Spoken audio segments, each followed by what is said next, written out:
Hey guys, it's me, Mila from Life in Progress, where we're all works in progress. It is so nice seeing you, and of course, it is cloudy, rainy weather here in San Diego, California. So that means it's the best time to talk. And I've learned that when I'm in a high vibrational state of mind, I am the best type of person to talk to, and this is the best time to talk about whatever the hell I want, because I know that it is like spiritually divine, a message that has to be given to you guys. Today we are talking about why are we all so single, and why is it so hard for Gen Z girlies to find love? And always keep in mind that when I say girlies or girly pops in laden terms on this channel, it just means anyone who is victimized by the patriarchy in general. So girly pops doesn't always have to be this way, you know. But yeah, I always talk about this through a self-help, spirituality, and like kind of goofball kind of setting, because I love talking about being a work in progress. And of course, I do it through the lens of psychology, communications, and media studies, to help the girlies navigate their world, keeping their femininity intact, loving themselves fully, knowing for a fact that they are goddesses, that we are goddesses, so we could go ahead and get our bag, but also keep to ourselves and protect ourselves. So to make sure that we are ballers and we are hella happy, wealthy, successful, fun, but we are true to ourselves and we are not giving up the natural healthy femininity that makes us glow, that makes us happy and abundant. So let's go ahead and get into it.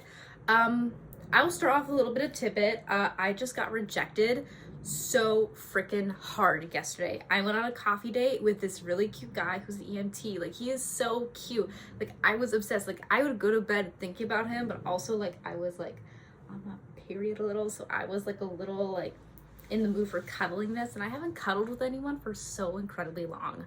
And we went on our first coffee date after 2 weeks of talking, and he texted me afterwards being like, hey, you're so cool and everything, you're awesome, you just don't meet all the things that I need from a partner, but I love talking to you and you're really great.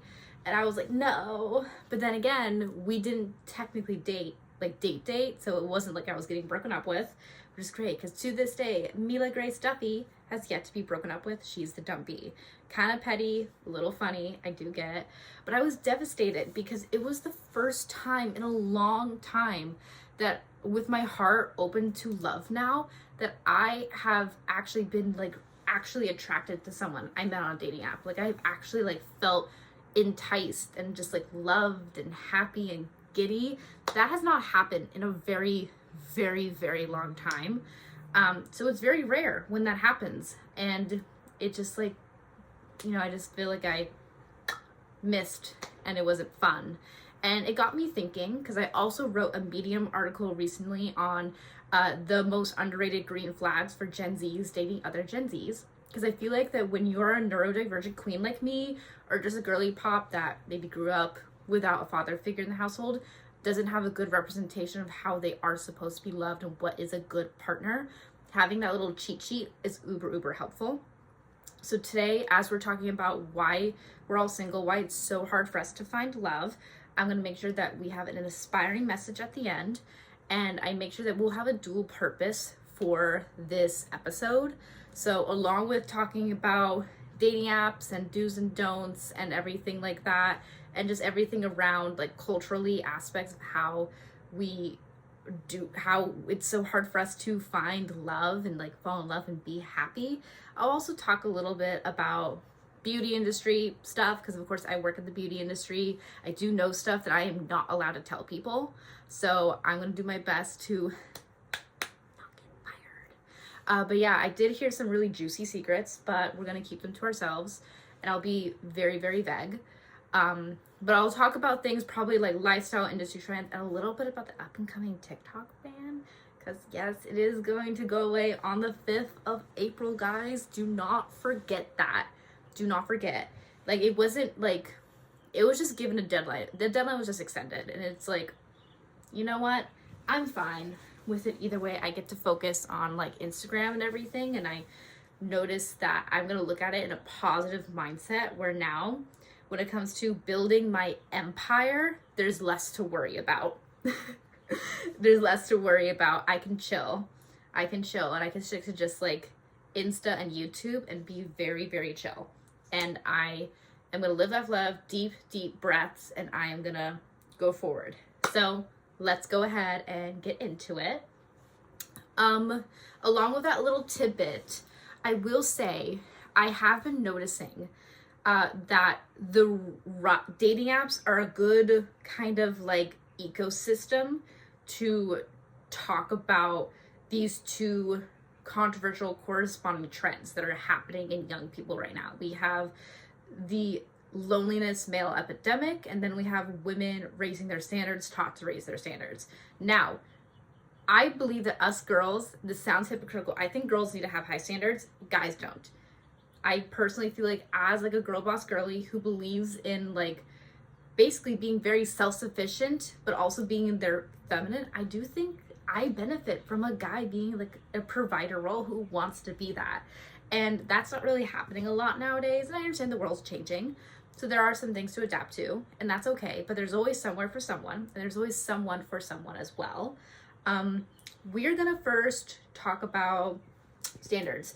So I will let you know, girlies, do not listen to a man that's telling you to lower their standards, your standards. If a man is telling you to lower your standards, I'm going to tell you in like diagnostics of like what he's trying to say. He is saying that he wants someone like you, but he knows he can't have you for the place where he is now.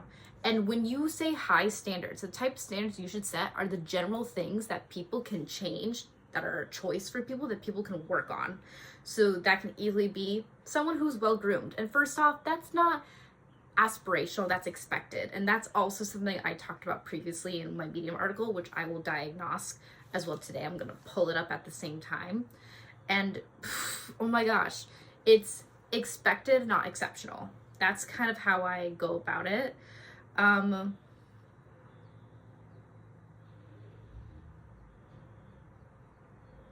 But yeah, very silly Bo-Billy, honestly. But yeah, so that's basically what it means when a man is saying that to you. Like, bottom of my heart, I absolutely swear. But otherwise, oh, I'm pulling it up, yay! That was faster than I thought, yay!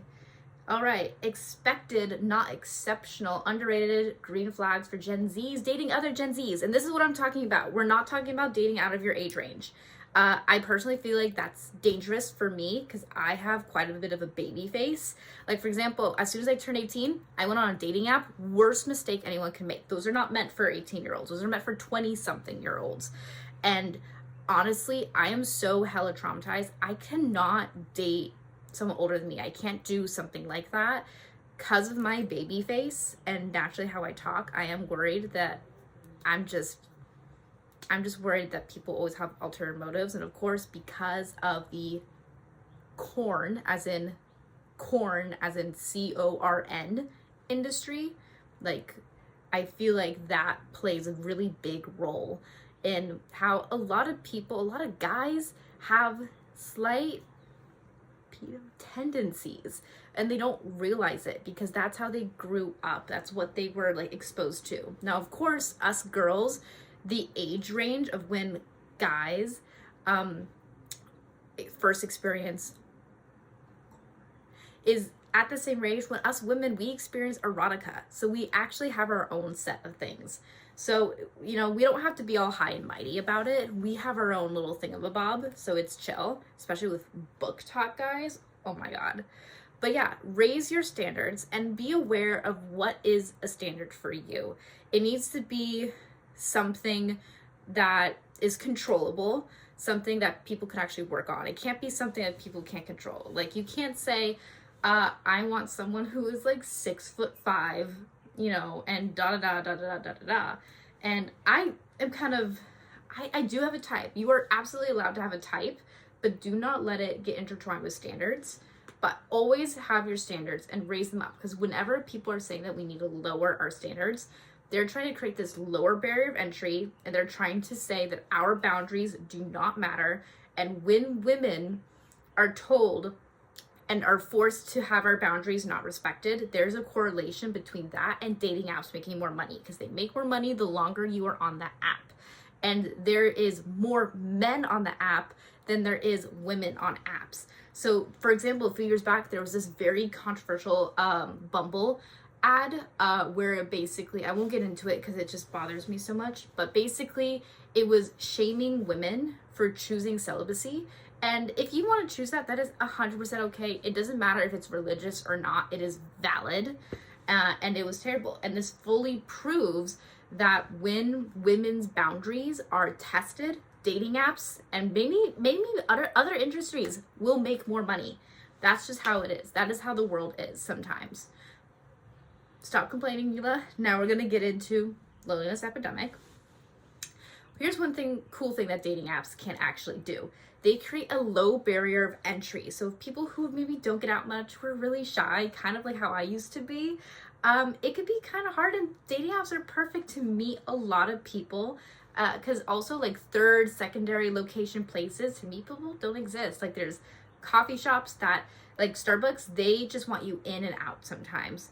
And there's bookshops that, like Barnes and Nobles, where people really only go in there to use the restroom and then leave. So it's a really funny joke, but it's true. But otherwise, I do feel like dating, like online, is the new secondary location to meet people. So our world is adapting to that. And the hard part now is that with the low barrier of entry for dating, it's now saying that guys don't have to work as hard to be at the center of women's minds and hearts. I don't know, that sounds kind of cheesy, but I personally believe that that is a consistent struggle. Because with women having to have their boundaries tested to be on dating apps, and then guys who probably aren't in a state to date, getting onto those apps, basically what's happening, this back and forth, is that now men are benefiting from the low standards and from hookup culture as well. Because now they get to have access to high value girlies like us. We are all high value. They get to have access to us, but for less. They get to spend less time, energy, and effort on ourselves. And if a guy doesn't want to pay for meals or anything like that, that's one thing. He will probably someday meet a person who vibes with that, or he'll someday meet a girl or guy or anything where it would all click and make sense. I just sometimes hope that I'm that girl, honestly, because when guys are like, I don't want to be a provider, I don't want to do this, I don't want to do that, I don't want to do this, but honestly, they are going to, I guarantee you, I will predict it, they're going to meet a girl where it will all make sense, where that is just going to all make sense, and they get it now. They get it. But now, because that we have more men than women, dating is kind of hard. So men like to say dating is like a desert. Women like to say that dating is like a swamp. So you have to get through all the ugh, and everything like that. And that comes with men having their thinking it's okay for them to lower, their needs and everything like that. Like they don't have to work as hard, and then they're not improving. And now we as women, we are raising our standards, which is creating this disconnect. And it just takes growth and change. And when you're young and in your 20s and a Gen Z, you either don't have the time to do that, or you don't want to, or you don't think you need to, because we're kind of high strung. This part, I'm now going to start getting into Gen Z culture and how we don't always make really good friends. I've watched a few really amazing videos on that. If I have time or energy, I will show them to you right here so you know what they look like. If not, that's fine. But basically, we don't make good friends because we don't believe in social contracts. Like we are just taught that social contracts, we don't have to worry about it, because we're also in this very high strung mindset where we don't owe everyone everything and we don't owe anyone anything. So there's a lot of people like Gen Zs that will throw themselves a birthday party and none of their friends will show up. Because also due to COVID, we are so used to being alone that it's our only safe space. We have trouble like getting out of our zone. Like our default is to be home, which is kind of rough. And sometimes people will just not want to come and they'll text you last minute or not at all. They just don't want to come because they don't want to, not because of anything, even if you're like their really great friend, which is kind of rough, and social contracts don't exist. So sometimes in my opinion, sometimes you just gotta go somewhere if you promise you're gonna be there. I'm sorry, but like a lot of Gen Zs do not believe in social contracts. We were never really taught, and I'm a neurodivergent girly, so I had to take social thinking classes when I was a little kid, and sadly, as a teenager. So I'm a firm believer that we make way better friends because we were taught how to make friends and how to maintain friendships. That's what we were taught. And I think everyone should have the opportunity to take a class like that, honestly, even though I was forced to. Along that, we also have this high-strung mindset that's very black or white. Someone's either a good friend or a bad friend. And we do not take care to give grace to people's flaws. So if somebody, for example, is always late to everything, you're like, oh, she's always late to everything. You're not giving them the opportunity for growth and anything like that. Now, honestly, I do not like late people. It should not be a personality type to be late. It's rude. You will not get opportunities that way. And it's also a sign of respect. So you can't just make that your personality, especially if you work a job where as soon as you walk through the door, your time on the clock is penny, nickel, and dimed. But yeah, that's a really big role in it too. So I feel like it's really hard for us to maintain friendships and also to really find love simply because of this high strungness. Remember I talked about that ENT? He kind of had a checklist that I didn't know about.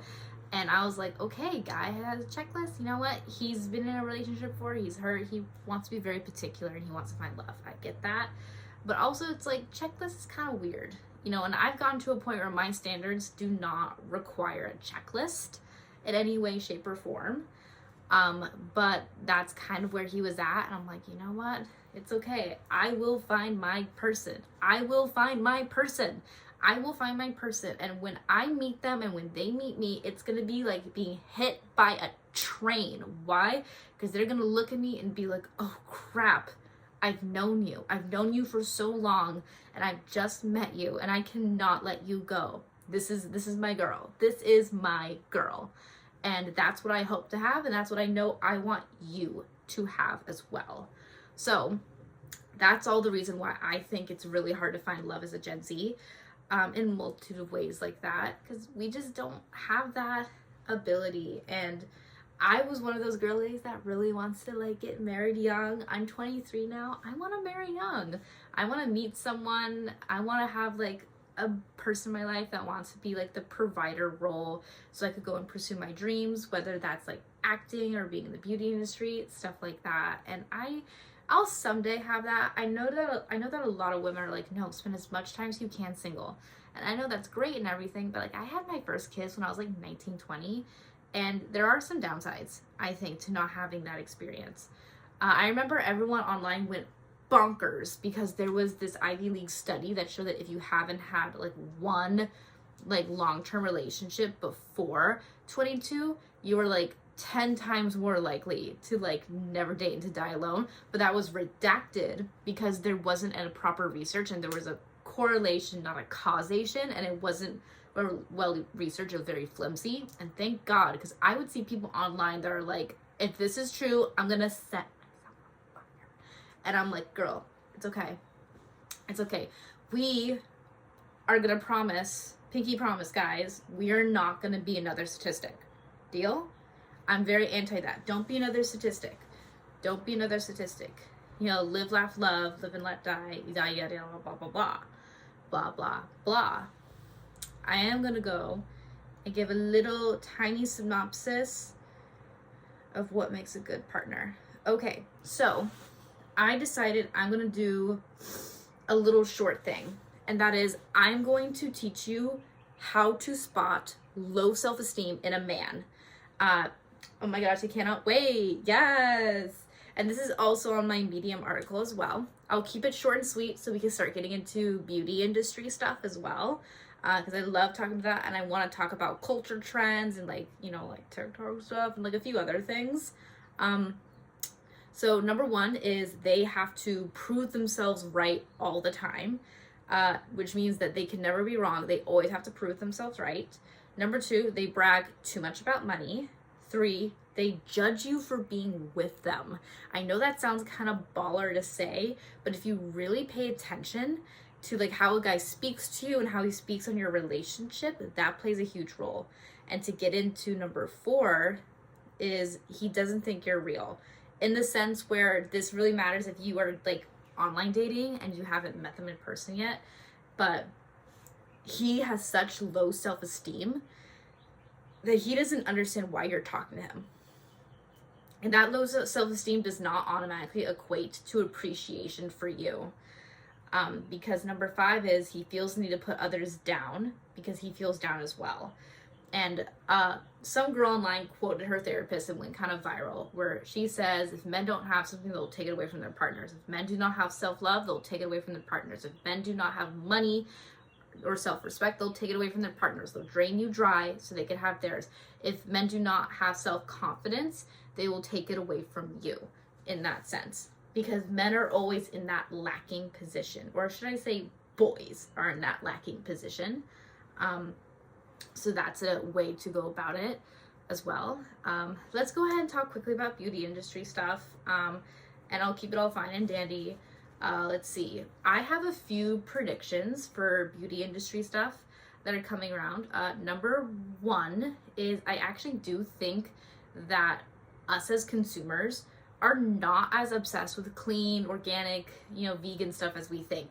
Because originally, for like a hot second, we were all on clean, beauty, vegan, and next thing you know, we're putting beef tallow on our face. I do think, especially when it comes to social media and how things go viral online when it comes to skincare products, is that it's moderately superficial, where anything that's righteous in any way will go away after maybe a year, maybe less. I will say, when it comes to certain things, I can definitely predict that when it comes to fragrances, we are going to be starting to see a big buttload of brands of affordable fragrances. So that's a really cool thing. I do think we're going to see some competition for Bath and Body Works, and I could see that in similar price items, but in nicer bottles and like things that you can use as decor. Because when I have an empty Chanel bottle, I do use it as decor, but I don't do it here. Like, I don't do it all the time with any other stuff. So I think an ultimate way to pinpoint if a fragrance brand, an indie brand or a big brand, is going to do well is if they invest in a brand identity where people would want to keep the packaging afterwards in some way or another. I do think the more plastic something is, the more harder that's going to be. But there are ways in product development, product design, to make a plastic packaging feel more expensive. And that could be simply seen in volume, weight, and design, and like silhouette. For example, the Saltaire fragrances, their lid has a texture on them. It's rigid. It's like, like rigid, like it's like that.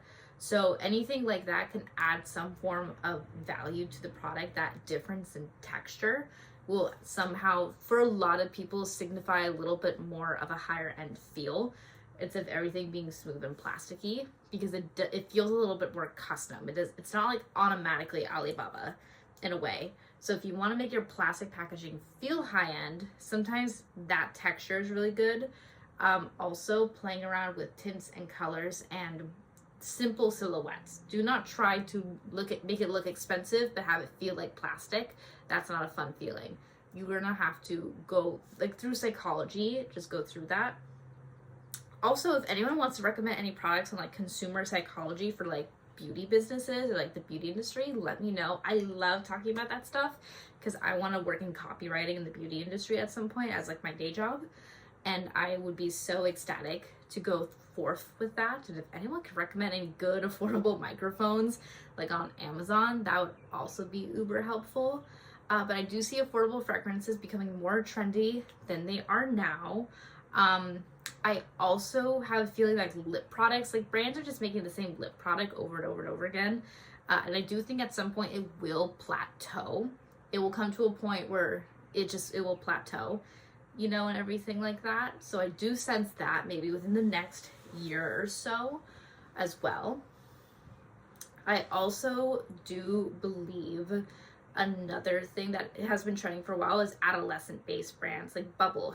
However, Bubble has started to make stuff like niacinamide and retinol and vitamin C, and that ruins the point of it being an adolescent brand. That ruins the point, guys, because I'm too scared to recommend Bubbles sometimes to younger kids and their parents, because the top shelf at my store that I work at has everything appropriate, but then the bottom shelf has all the actives and AHAs and BHAs. And that's a hard thing because you used to be able to just blindly choose something from Bubble and know it was good for kids. Now, not anymore, you know. And I feel like we really need to pinpoint adolescent-based brands that are safe for kids, you know, so kids can get into it, they can feel fulfilled and everything like that. So that's really important. Also, I noticed that dupe culture is very apparent, and it's just gonna stay. Like, dupe culture is gonna be like forever, because in the beauty industry you can't really protect a formula, but you can protect an IP. So that's, you know, like intellectual property. How do things look, feel, you know, and if it's like possible that someone could walk into a Sephora or an Ulta or a CVS and be like, where's the like cheaper Charlotte Tilbury? That will sometimes be the e.l.f. product, and that is why e.l.f. and their main company is being sued.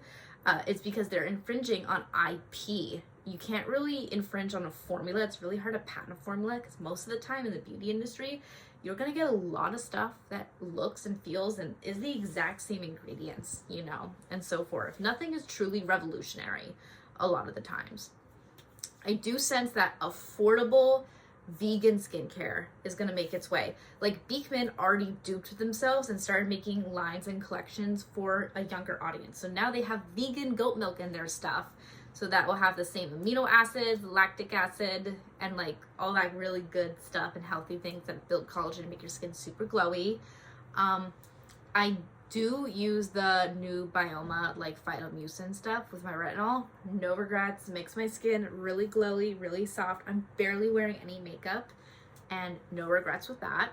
So I would say trending will be affordable vegan dupes, basically more affordable fragrances, but a brand will succeed if they're able to be postable, if they're decor, if they're, you know, products are able to be reused, if people want to kind of keep their products for a little bit, that little bit of prestige. I do also see a lot of spray on products. So for the people who don't want to do anything, it's just a whole brand just sprays. Spray on cleanser, spray on moisturizer, spray on serum, done, bed. Can you imagine? Oh my gosh, that sounds so scary. It sounds scary. But yeah, I think that's also a big trend that will happen soon.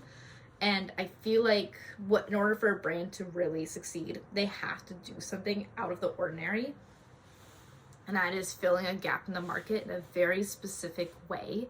And that could be taking success stories of like why certain brands work and why they don't is really important. I could probably take a whole video of diagnostics of like how to tell if a new skincare brand will fail or not, or what will make them succeed or stand out. Please let me know if you want that video to be the next video. I'm always happy to talk about stuff like that, you know, for my beautiful goddess girlies, because that makes me happy. I love talking about stuff like that because I have a huge background in marketing and everything, and I've worked in the beauty industry for like 5+ years. So like, girly, I think I would know. I think I would know, guys. The video is coming to an end. I talked for this long. I'm so proud. And I have a cup of tea. I completely forgot. Oh my gosh. She's still a little warm. Thank God. But yeah. She's looking hella pretty.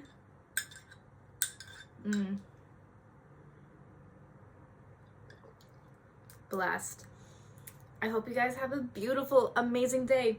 Remember, you are goddesses, you are divine, you are gorgeous, you are beautiful.